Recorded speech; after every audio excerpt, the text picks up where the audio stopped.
my guest is Rich Dudley. Rich, how are you, sir? Good, Dave. Great to be here with you. Thanks for having me on. Thanks for coming. Tell me, what's your job? Currently, I'm a technical evangelist for Component 1. Okay. How long have you been there? Been there a year this month, actually, August. Happy anniversary. Thank you very much. You weren't always there then. You were somewhere else. You told me this before. You were at a logistics company? Yes, I was with a logistics company. I was the senior dev enterprise architect for 7 years at a logistics company. And they were, during those 7 years, they were growing a lot, you were telling me. Yeah, for a several-year period, we grew from about 45 to 250 people. We opened several new divisions, a bunch of warehouses, and an entirely new business model. So it was a very hectic time. So I wanted to continue a conversation that we were having out in the hallway about during that time you interviewed a lot of people, you hired a lot of people, you didn't hire a lot of people. Yes. There's a lot of people listening to this that could benefit from somebody who's been on the other side of the desk. People that are looking for a job and maybe didn't get it, or they're about to look for a job and they want to do the right things.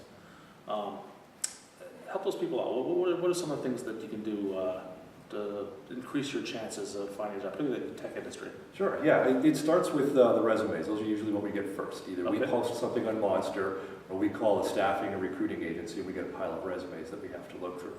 And you know, it's 2011 now. When I was hiring 2010, 2009, you know, we'd see people who, well, I've used Access 2003.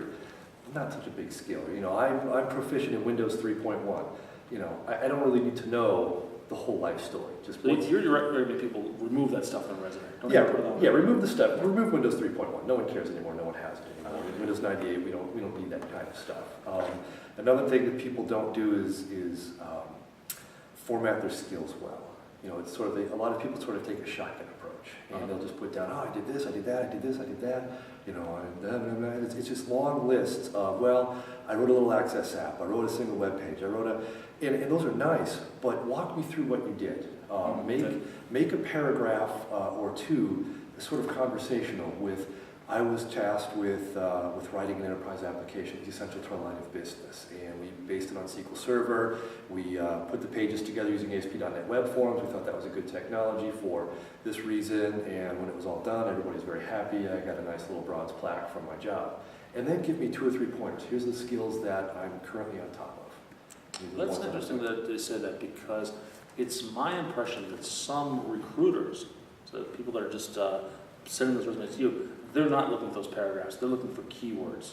Right. That's more important to them. To them, because they use computer databases. And so when we would call a recruiter, we'll say we need someone with SQL Server 2008 or SQL Server Integration Services. So they just literally open up a little search page, punch in SSIS, and the resumes come up, and boom, they come over to us. But you see the dilemma that I'm presenting here is that this is the same document, the same resume. It has to meet the needs of the recruiter, so it'll come up in that search, and it has to meet your needs so that you can understand better what they're... Absolutely, which is why you need to include the bullet points on there. These are the relevant technologies that I've used in my time. But you know, you don't need to go back to Windows 3.1, but SSRS, SSIS, SQL Server 2005, 2008. If it's a current version that's installed in a lot of places, put it on there. If it's ancient history, don't even bother. What do you think about somebody that's been in the workforce for a long time, and I've been working since I was early 20s. Do I include jobs that I had 20 years ago? Unless they're extremely relevant to the position, I don't see the need for that. Yeah, just take them off. And even myself, you know, I changed careers in midstream. I was a molecular biologist for a long time. No, so I was a biochemist. Outstanding. So I don't even include the molecular biology on there, even though they go back. I mean, if you've been at one place for 5 or 6 years and you're ready to make a job change, we might want to see what you were doing prior to that. Okay.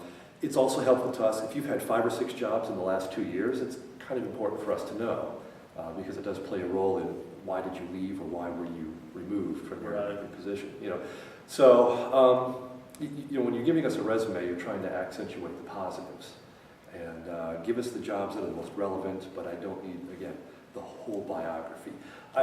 One thing that I do when I have a resume is I have a very long resume that includes everything I've done, long paragraphs of the projects that I worked on, every skill that I used there. And when I would see a posting, pardon me, when I'd see a posting, I would basically take that and edit it down, create a sub-resume specific for that position, and then send off basically the short form to the company. So it's okay to have multiple resumes for multiple either types of job, or in your case, you're talking about a specific job. Absolutely. And the difference in these multiple resumes being just that you're highlighting the skills that you're very good at, and you're reflecting what's current for the position. Right. But you don't want to have wildly differing resumes, because then if two of them end up on my desk, which sometimes happens, Okay. I don't want to look at the same person and go, this isn't even the same dude. You know? Have you seen that happen before? Just once, yeah. It was very Okay. interesting. So All right. we had one candidate who was using 2 placement firms. And we had contacted 2 placement firms, so we got 2 resumes that were distinctly different. And now that may be part of the placement firm just not keeping resumes updated, but they were drastically different skill sets even. I see. And we were just, what do we do with this guy? It looks weird.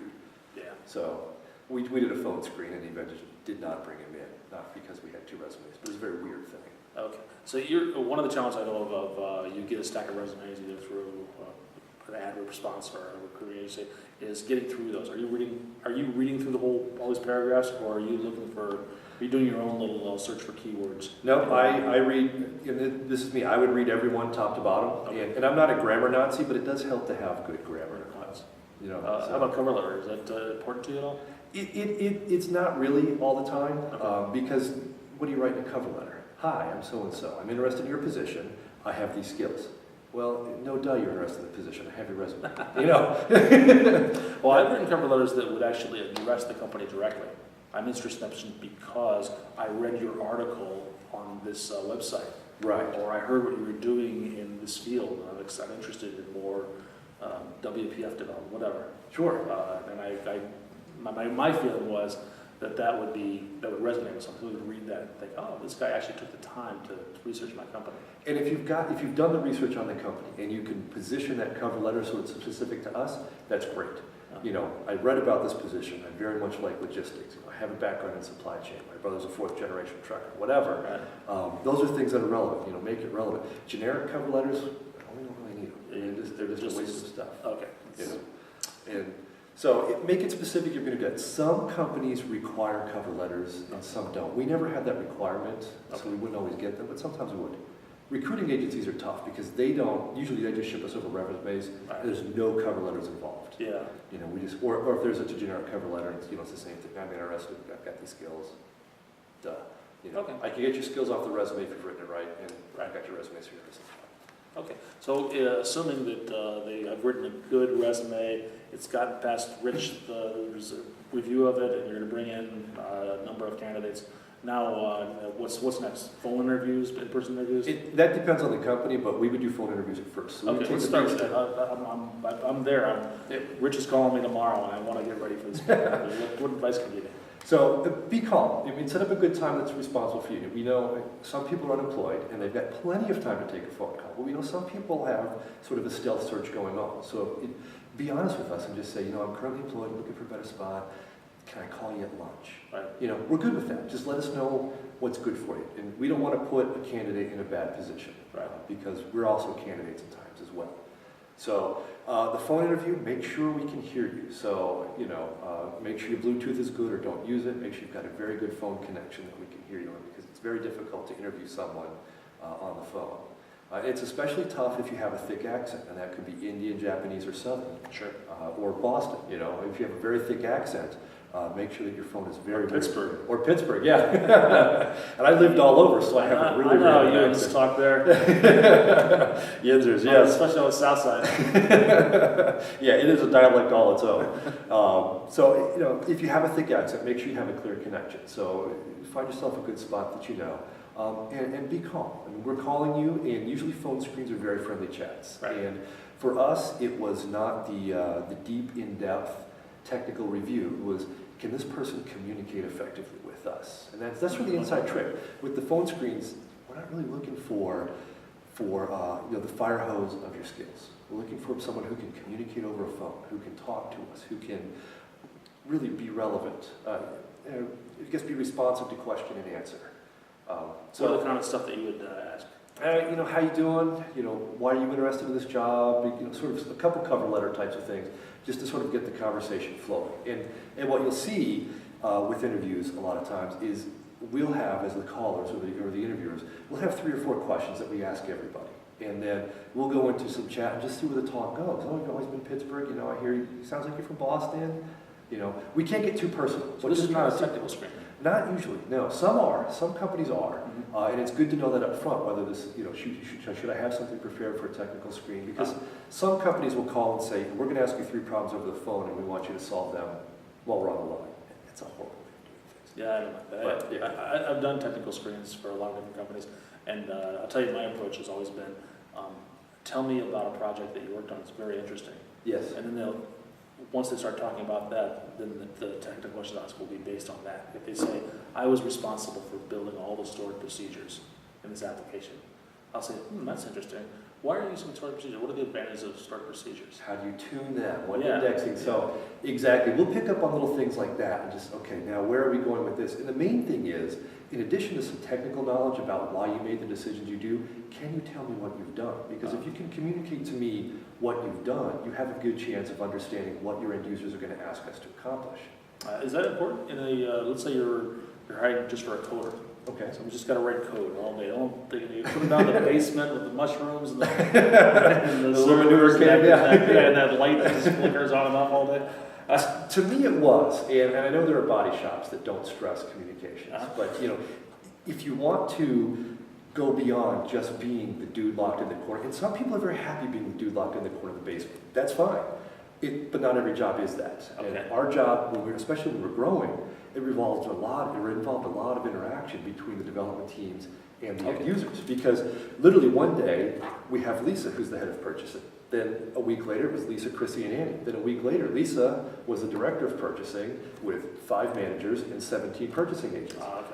And that was literally over the course of like 3 months. So there's a lot of opportunity to grow on a company like that. Right, and so we adopted Scrum because it was a very good time for us to do that with the iterative development and very quick turnaround. That's a tough on the show. Yes. That is a tough relationship. But it worked for us, but that involved a lot of feedback. So if it's an agile shop, if there's a lot of feedback in there, we're looking for how do people communicate. Also, if you want to rise through the ranks, communication is essential. And you'll see very quickly that developers who can communicate turn into senior developers or architects, more so than the ones who can't communicate. And seniority doesn't always play a role. Right. You know, your ability to interact with people and understand people is important. And your ability to describe to me what you're doing, because I would not be hiring for my boss, I'd be hiring for someone who's going to work with me. Right. I mean, to know, what is your plan for this project? So, you know, Lisa and Chrissy have asked us to write this application.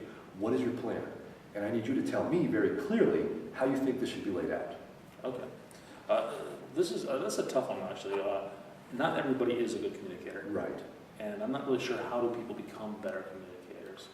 It's a tough skill. I'm a very talkative person, so it's always been, you know. It just came natural to you. Yeah, it just comes naturally. For people that it doesn't come natural to, my brother's a fairly shy person, but he's now a vice president, so it can be overcome. Sure. The first thing is just making sure that you're comfortable. Don't get stressed out in social situations. No one's there to cut you down. No one's there to drag you down. Okay. You know, just keep that in mind that it's, you know, it's a good social setting. The other thing is just do it more often. It just takes practice to do it.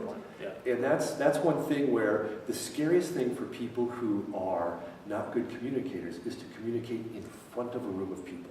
Yeah. People can be very comfortable in small circles, but as soon as they turn around, have their back to the wall with a bunch of tables like we have here and people in those seats, it's very tough. I can deliver that. I was not nearly as good as that good talker guy. And actually that part in, but anyway. I have a teacher. I've been doing a lot of public speaking in that, and I'm better today than I was 4 years ago. Definitely, I've done a lot of practice, and that's why. And I have teacher training, and I was a teaching assistant through graduate school, so that was one of the things that really developed, being out there, because it was either teach or starve. So, Okay, so next step after the phone interview, I did okay at the phone interview. Yep. You felt comfortable with me. You know, any technical questions that you or the other guy asked me, I was able to answer them truthfully. And now you're inviting me in, right? That's the next step. Next step is usually come on in. Yeah. There may sometimes be a second interview, but usually at some point in time, if you do well, you'll come into the office. We'll bring you. Okay, and you say come in next Tuesday. So I've got today's Thursday, and I've got 5 days to prepare. Right. What do I do in the next 5 days? Research the company. Know what we're about. Look on things like Hoover's, LinkedIn. See who the major people are. See what they're interested in. Do newspaper searches, because a lot of companies have people who are involved outside the company in charity events. So, come with a body of knowledge of who the people are and what's there. And it's very tough to do because companies are very large. But even just saying, oh, I was looking you guys up on Hoover's or LinkedIn, and I saw that you're involved with the Ronald McDonald House. That's a great charity because my cousin was sick, and his parents got to stay at the Ronald McDonald House, so that's very near and dear to my heart. Hiring for someone, and I'm getting goosebumps because that was a story that we had, it means a lot to us because, wow, this guy has a personal association with one of our charities. He fits in. Okay. There's that connection there beyond just being able to write some code. Okay. And so I get there, it's Tuesday afternoon, and I'm sitting across the desk. Right. What advice can you, it's too late at that point. I'm like, right. Okay, what advice can I? Stay calm. Be cool. Yeah, that's a theme throughout the whole thing. Remember, we're looking at you, and I'm thinking of you, and when I meet people, I'd say this, right at this moment, I think you're a great candidate. Listen, all you can do is blow it? Yeah, pretty much it's yours to lose. But stay cool, be calm. Remember, we want to hire you as much as you want to work for us. Sure. And part of it is, what we're really going to try and find out is, are you a good fit? Because there's both a technical fit and a social fit in a lot of corporations. Yeah. Companies don't do well when they don't consider the social fit. People who are very antagonistic or they don't get along very well, you're going to have problems. So there is that social degree. And I'm not saying change who you are. Be who you are and be natural, and don't be afraid if something. The worst that's going to happen is we're going to say no. That's the absolute worst that's going to come. Right? Is we're just not interested. You're not the perfect fit. So once you know that, it's not like you're going to leave with your left hand chopped off. There's nothing to be concerned about. So be prepared to talk more in depth with what you've done. Usually we'll ask you some technical questions. When you get there, just getting there is important. Map out where the place is. Drive the route once or twice before, from your house to the office, before you get there. That's to be on time. So you can be on time, exactly. And usually, you'll drive a route, and I did this at Component 1. I drove the route from my house to Component 1. I did it on a Saturday. I didn't realize the traffic. Yeah. So I got there literally within minutes of this thing starting, and of course I was all bent out of shape and flustered. And if you're actually late, then that's a big black mark against you. It's we understand a couple minutes late for traffic. If you're half if you're half an hour late, that's then you're no longer it's your job to lose. Yeah. Now you've already got strike. Now you've got to overcome something, right? When you walk in, be professional. Stand up. Another thing to work on is a handshake. Being here at a conference, I shake a lot of hands, and they range from very good handshakes to these sweaty little limp fishes. Do not shake a hand with a sweaty limp fish. Describe what a good handshake is. So, show me a good handshake. So good handshake, just like you did. Reach out with your right hand, look the guy in the eye, grip the hand firmly, but don't crush the knuckles. A couple little pumps up and down, and nice to meet you. That's good advice. It's okay to forget people's names because you're probably going to meet several people. If there's only one person in the room, try not to forget the name. Right. So introduce hi, I'm Rich, David, nice to meet you. Repeat your name back to repeat my name back to me, sort of cement it in there. There's nothing better than going through an interview and getting called, Tom or Paul or whatever. We understand it's nerve-wracking, but still, the difference is sometimes slight. What about dress? It's never a bad idea to dress professional. And in many things, especially if you're in an office park, a suit and tie or a coat and tie, nice khakis, a sport coat, and a tie. The worst thing you can do is come in too underdressed. So being at a good coat and tie, suit and tie is not going to play against you. I went to Component 1, and we're a technology company. I was interviewed by, eventually it grew to like 12 people. Half of them were in t-shirts and flip-flops. And I was in a suit, so I looked very out of place, but at the same time, you wouldn't want to go in a t-shirt and flip-flops and find out it's a suit and tie place. The penalty for an error of overdressing is low. The penalty for an error of underdressing is high. Great. That's a great way to put it, yeah. Especially. And clean up. If you're bearded, trim the beard, trim the hair back, look professional. Again, don't change who you are. You wouldn't ask Beefarino to get rid of the dreads because that's just part of his personality. You take that going in. But clean up. Don't look like you're a dirty hippie who just rolled in out of the gutter. Well, I had this actually an argument on Twitter about a year ago. The formal interview process is, I did it a lot when I was younger, and I would always wear a suit and tie to an interview. Always, 100%. It wouldn't even occur to me not to wear a suit and tie to an interview. And somebody asked if they needed, on Twitter, if they needed to wear a suit and tie to an interview, and the overwhelming response was no.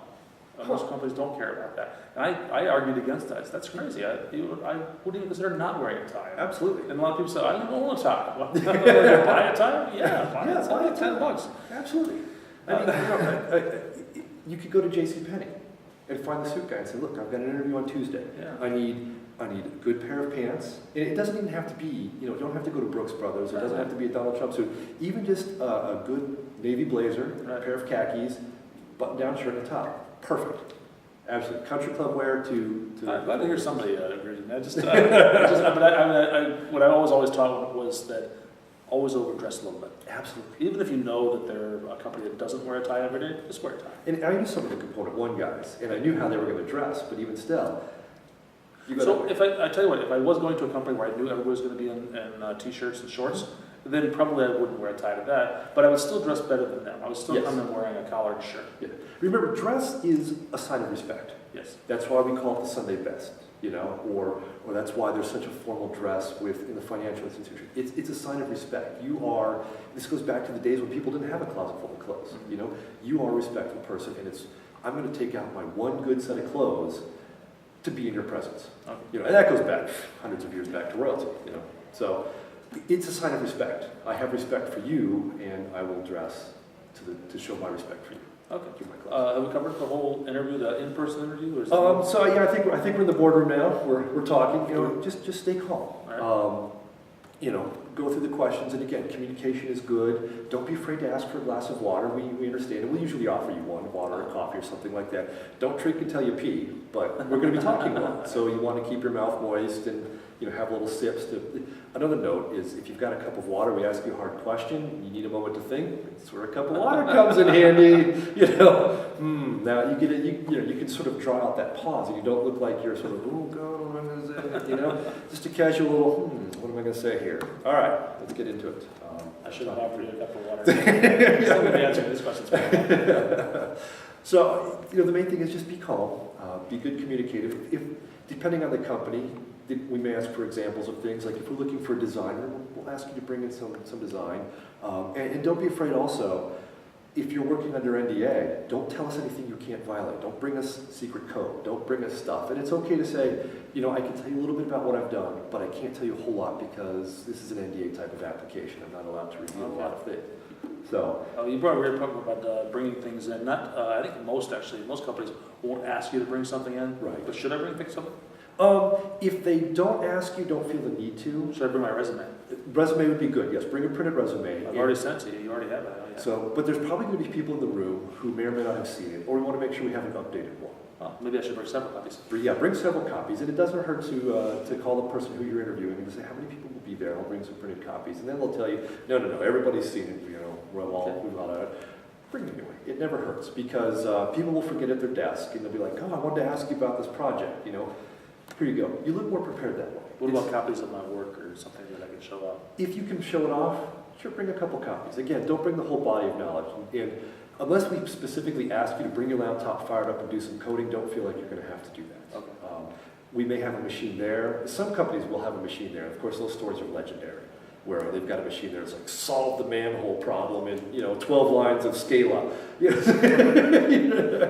Just make it round. So because the pipe's are round and it fits. It's the way it goes. But if we don't tell you to bring anything, it's good to bring your resume because people will be there. We may have left a copy on the desk. We wanted to get a copy. And chances are we've been writing all over. We'll have notepads. We'll be taking notes. It never hurts for you to have a notepad to take a few notes as well because we'll be asking you ideas. And really, the questions we're asking you are meant to be very leading because we're trying to get that conversation going. And if you're nervous, this is going to be one of the toughest things you'll have to do in your life. If you're shy, it's going to be very difficult. But be bold. Come out of that shell a little bit. The main thing is try to minimize the uncomfortable silence. Talk with me. Act like we're friends. Because I really want you to be my employee. That's why I've invited you into my office. I want you to work here. We both have the same goal. Okay. Should I be asking a lot of questions? As an E? It's a very good idea to ask us, what is the company's direction? Because you want to know, what are we doing? Is this the right place for me? What are our directions going to be? We may be making drastic changes to the technology department. There may be stuff that you don't want to work on. Or it may elicit another response. I don't put on my resume that I've done EDI or SharePoint or BizTalk because I really don't like getting saddled with those kinds of things. They're rather horrible experiences. I can relate. Yeah. So, but, you know, if you're in an interview and they'll say, well, we've got an EDI system and we're looking to implement BizTalk, I might throw out there, you know, my own company did that same thing. And you know, I could perhaps provide some guidance. I surely don't want to be the guy stuck with that because I'm too smart to make that mistake twice. But you know, I can lend a hand with that because I've been through some of that, and you know, and then maybe it's like, oh, really? So what have you talked about? And it may be like, oh, we're on a older version, you did a different thing, but at least we know that you've been involved and have some other experience. Or you know, we're getting ready to implement. It's also nice to know what are you doing, because we might be hiring for a developer. How big is the department? What sort of projects you're working on? What's your methodology? How many managers do you have?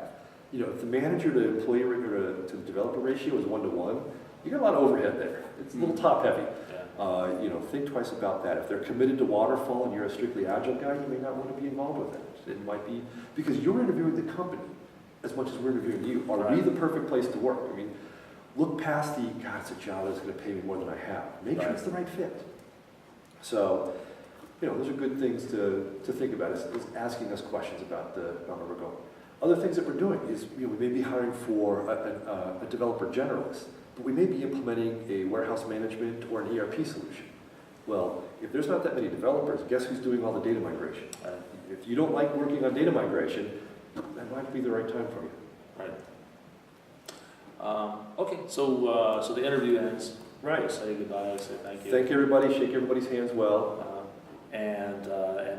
Typically, I don't always view this, but typically they're not going to offer you the job right there. They're not going to tell you no or yes. Right, yeah. That day. Absolutely, and that's not any burden. It's just we have, you know, I may have 4 or 5 or 6 other interviewees, and it's not fair to the guys who I've scheduled on Friday if I give the job away on Tuesday. All right, so I'm going to go home and I'm going to wait. You're going to wait. Yep. But maybe I should adjust. Should I do anything during that waiting period before I interview? Well, before you leave, just, you know, we'll say thanks. We'll be in touch with you, and usually we'll say something. Yeah, maybe next week, maybe 2 weeks. We'll make a decision. You know, make sure you have the contact information for the lead person who interviewed you, and say, can I contact you back in a week just to see where you are in the process? And it's fair to have that 2 ways. Sometimes companies will give sort of stalling excuses. I was never like that and say, you know what, we've got 5 candidates lined up, 1 had to cancel. I want to make sure we get them all in to weigh the chances. Or, hey, I've got a vacation in this time, so no decision is going to be made until there. So, you know, we have our reasons for not really picking candidates. Some companies are, you know, they don't like delivering bad news, so they won't. And it's tough for me as an interviewee to call someone who really was a good candidate, who really was excited about the job, and say, you know what, we interviewed a bunch of candidates and you weren't the right fit. Oh, that's why you can send them a letter. Yeah, or send them a letter or something like that. Yeah, you know, it's tough doing it over email. You know, I prefer to call people or send them a letter, and I really prefer to call people. You know, so I could deliver it in my own voice. Right. And that was always tough because, you know, occasionally you get the person who's like, really, why? I thought it went well. So it's as hard for me to deliver that as it is for you to receive it. Sure. But I would tell people, you know, we had a bunch of candidates who were all exceptional. We found one that we feel is a very, very, very good fit. You know, you were a good fit, that's why we brought you in. Should I send a thank you note? Absolutely. It used to be always the case to do that. I'm not sure people still do that. I did. It didn't hurt. Of course, it was weird at a technology company. But yeah, it's always good to send a thank you note and to reiterate some things. Because you're going to leave. And you're going to be like, oh, I could have answered that question so much better. Good point. So that's a good time to say, you know what? To sell yourself a little bit. Exactly. You know what? Hey, I thought about this on the way home. And following up on what we talked about, here's another way we could have done it. That will get passed around too. That happened with me. When I was interviewing at Component 1, they'd ask me a question, and the questioner was cut off, and we got off on that side tangent, and we never got back around to that one question. They said, oh, by the way, I don't have so-and-so's email address, and I'm sorry that we missed your question, but here's the answer as I saw it. And, you know, so it's a good time to get that last little bit of information. You don't want to make it a long rambling thing, but hey, you know, I just thought about this. If you have any questions, follow-up questions, I'm available to you. You know, I can come back. And sometimes when it comes down to it, we may get it down from, you know, phone screens could be 20, 30 people. We'll get it down to, say, 5 or 6 candidates. And from there, we may get down to 2 candidates. We may have you guys come back out for dinner or something at different times. Sort of after work, very casual. Or a cage match would be good too. Yes, 2-minute enter, 1-man leave. That would be a good way of doing it. But, you know, and that may be like, hey, stop by after work. You know, don't panic, just come in your work clothes. Let's have a quick meal and see how it goes. And it's also a nice time, like for the evangelism jobs, we take our evangelist candidates out for lunch and dinner to see how they are on the social side. It's very important for our jobs. So, All right, so I think we've gone through the entire cycle here, and a couple of points here. First of all, you might be perfect for this job, you still might not get it. Absolutely. And so there's, I think, I recognized that a long time ago, that if you want a job, you have to apply for multiple jobs for that. But I think we skipped a step here. We started with sending in the resumes. Knowing where to send it to, or where to apply, or people finding you, or I finding them, there's really a step before that, isn't there? There really is. And really the best jobs that you're going to get are the ones you don't need to apply for. And that's where someone has said, Dave, I know you're looking for a guy. I know a guy who's outstanding. You two should get together, have dinner, and talk. Those are the best jobs you're ever going to get. And you're only going to get those one way. And that's by knowing people. Right. That's by being out, that's by networking, that's going to user group events. That's, one thing that sticks with me is when I was up at MyGay. And there was a guy who was there That's for the Great Lakes Area.net user group. Yeah, the Great Lakes Area.net user group. There was a fella who stood up, and he had been laid off a couple months and was having a hard time finding a job. And it was his first time at the user group meeting, and just said, he was practically begging people, listen, I'm almost out of my savings. If anybody knows of a job, I'm a senior developer, blah, blah, blah, blah, blah. And a recruiter way on the other side of the room stood up and said, hey, we are looking for a senior developer with those skills. That's exactly Get over here.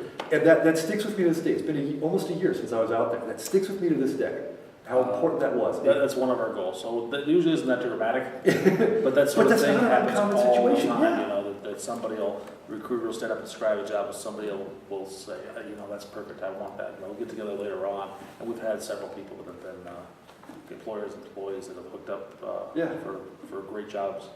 As a result of we're just providing them access to each other. Just bringing them together into a more comfortable setting. I mean, user groups, when you're sharing pizza and drinking Cokes, there's really no ruls for how you dress at a user group. You've just come from work, you're sharing pizza, you're breaking bread with people. It's very it's not uncommon for people to be sitting in t-shirts and flip-flops talking with a guy who works in the financial industry with a two-piece suit and a tie on. Yeah, this conference too, we're at Dudley right now. Yeah. Chattanooga, same thing. Same thing. Great It's place all to of us. meet people, same industry, people here share a common passion for technology, and I've met a lot of people that helped me in my career. Absolutely. Met them socially. And that was one reason why I wanted the job at Component One, because when I made the switch, I was relying very much on the community for learning and guidance. And now the ability to get out and meet these guys. We played golf with Wally McClure yesterday. Great guy. Yeah, absolutely. It's like, Wally, I got to buy you around to golf because, you were so useful to me for so many years. Your information you provided, I got to pay you back Wasn't it somehow. 100 degrees yesterday? It was. I gave up after 9 holes. Wally went for 18 but almost passed out. So, you got to know when to quit. But getting out in the user groups, getting out this is one of the great ways where if you're a shy person, you're uncomfortable in a social setting, this is a great practice because nobody judges at user groups. We're all sort of somewhat socially, developmentally, not exactly the most social butterflies all the time. So nobody's judging out there. Right. The only time you're going to be judged if you walk in and you're just an arrogant jerk to everybody. Right. That's the only judgment you're going to have. But if you come and you're cool and you like to hang out and talk technology, it's good for everybody. Yeah, and we're not hanging out because we're the cool people. We're hanging out because we share a common interest. Absolutely. We share a passion for technology. We want to learn. Absolutely. We want to share ideas. That's a great reason to hang out. It is absolutely the best reason. And if you have trouble speaking in public, user groups are a great way to overcome that. Good point. And Great Lakes area has those nice lightning talks. You're 10, 15 minutes, you're up there, and you're gone before you know it. And 15 minutes goes by where we thought this talk was going to be 10 minutes. We're probably half an hour on right now. I didn't check. But it's a great way to overcome that fear of speaking in public. And everybody who's spoken has horror stories of laptops not working, projectors going down, demos going south, forgetting what the heck you were talking about. I was giving a talk yesterday, and I get to the part about binding contracts on WCF services, and Paul Sheriff walks in the room. And in my head, I went, oh my God, Paul Sheriff's in my talk. He's an expert at this. And I completely stumbled for a minute there. We all have those horror stories, and it's fine. But it's a great way to practice it. And one thing that I would do, because I valued community, it was such a good resource for me, that I never went, I'd come down, all these job interviews or job placements come down to a couple of very good candidates. Right. So what are the small discerning factors? And I never went wrong choosing the person who was involved in the community. That person never disappointed me. Now, I may have gotten the same success with another candidate, but 100% success on choosing people who are involved in the community. Oh, that's great. Never fails So once. not only I try to be involved with it, but I've been encouraging other people to do the same thing. It's I'd love to great. hear that. It's a great, it's a great resource to learn. It's a great resource to meet people, to network. And, it's user group meetings or it's conferences like this where you're talking in the hall and it's like, oh, you do that? You know what? I got a buddy who needs a job like that. Why don't you two get together? And those are the jobs where you don't necessarily apply for those. You come in with a personal recommendation. Oh, Dave sent me this guy. All right, yes, Dave, what have you done? You know what? Let's talk a little bit casual. Let's go to lunch, get a Starbucks coffee. Let's talk. And I may not even see your resume. That experience. Well, let's wrap up. You have a web presence, why don't you? So, you can find me at component1.com. Our blogs are on there, and my personal blogging site is rjdudley.com.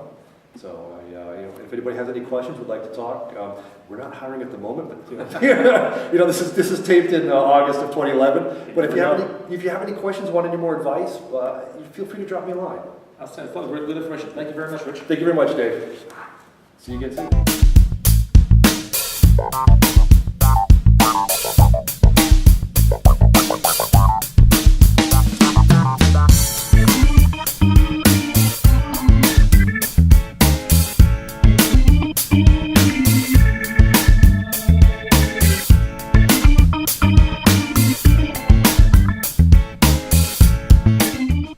A strong factor in finding the next great job that you love is knowing your technology and having good friends.